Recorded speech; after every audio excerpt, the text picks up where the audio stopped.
दसूर पाटी या माळशिरस मधील शेवटच्या गावात ज्ञानेश्वर माऊली आणि सोपान काका यांच्या पालख्यांची भेट झाली। थेट दसूर पाटी इथून याचा आढावा घेतलेला आहे आमचे प्रतिनिधी प्रशांत सागवेकर यांनी। पाहूयात।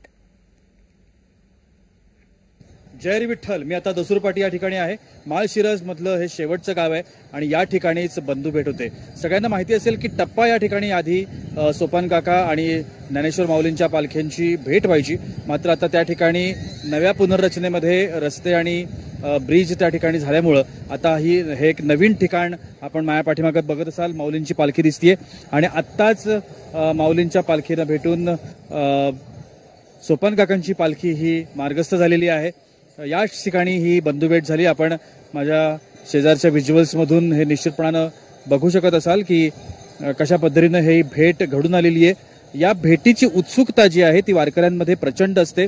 सोपान काका हे सासवडमधून निघतात तर माऊलींची पालखी ही आळंदीवरून निघते आणि ज्या वेळेला ह्या दोन्ही पालख्या या दसूर पाटी सारख्या क्षेत्रामध्ये एकत्र येतात त्यावेळेला संपूर्ण जो समाज आहे, सोपान काकांसोबतचे सगळे वारकरी आणि माऊलींसोबतचे सगळे वारकरी हे या ठिकाणी अगदी आनंदोत्सव साजरा करतात। काहींच्या डोळ्याच्या कडा देखील पाणावतात, कारण ही बंधुभेट जी आहे, ही बंधुभेट हा सोहळा हा माऊलींच्या आळंदी ते पंढरपूर या पालखी मार्गातला सगळ्यात भावनिक क्षण आहे।